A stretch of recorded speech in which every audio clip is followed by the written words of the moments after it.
Mismong si Ombudsman Boying Remulla ang nagsabi na ipinaaresto na ng ICC si Senator Bato de la Rosa kaugnay sa madugong war on drugs. Nasa frontline ng balitang yan si Camille Samonte. May inilabas na raw na warrant of arrest ang International Criminal Court laban kay Senator Bato de la Rosa. Ito ang kinumpirma ni Ombudsman Boying Remulla sa News 5 ngayong araw. Kaugnay ito sa madugong kampanya kontra droga ng administrasyon ni dating Pangulong Rodrigo Duterte na tinatawag na Oplan Tokhang. At ipinatupad ni De La Rosa bilang nooy hepe ng Philippine National Police.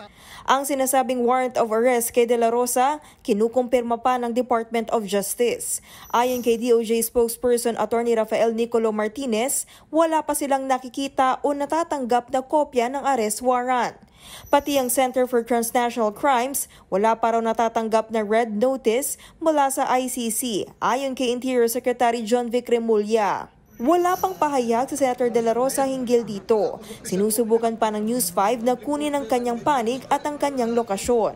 Kahapon lang, nag-post siya sa pagbisita niya sa mga naapektuhan ng Bagyong Tinyo sa Cebu.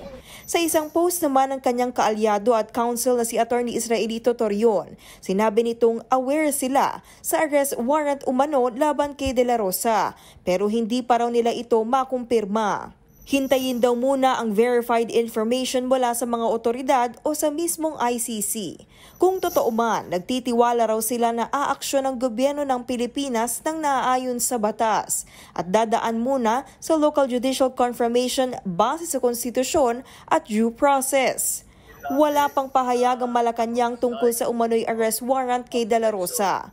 Ayon naman sa abogado ng mga biktima ng war on drugs na si ICC Assistant to Counsel Attorney Cristina Conti, naniniwala silang tunay ang arrest warrant sa senador. Dapat daw ipatupad ng Marcos administration ang pag-aresto kay De La Rosa at isuko siya sa ICC bilang bahagi ng obligasyon ng Pilipinas sa korte. Pero ayon kay Senate President Tito Soto, hindi niya hahayaang may maarestong senador sa loob ng Senado bilang institutional courtesy sa senador. Pero ibang usapan na raw kung sa labas ng Senado aarestuhin ang mangbabatas. Sakaling arestuhin nga si Senator De La Rosa, dadalhin siya sa ICC sa The Hague, the Netherlands, kung saan nakakulong ngayon si dating Pangulong Duterte. Sa ngayon, wala pang petsa ang confirmation of charges hearing ng dating Pangulo.